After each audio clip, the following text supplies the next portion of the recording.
Hello, this is Saifuddin. Welcome to my video. In this video, I'll show you exactly how we can encrypt a file very easily.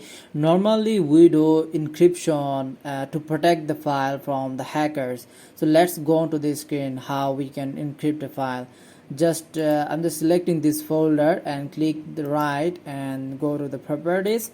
And here's an option advanced. Just click over here, and here you notice that an option is encrypt contents to secure data.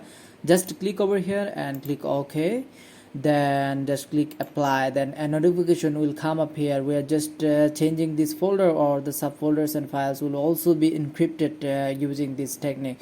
So we are not changing anything, just going with the selected one. You can change, it depends on you. Okay, just click OK, then okay, so you notice that a log sign has been come up here. It means the file has been encrypted successfully. If we want to decrypt this folder, just click over the right again and go to the properties and the advanced again.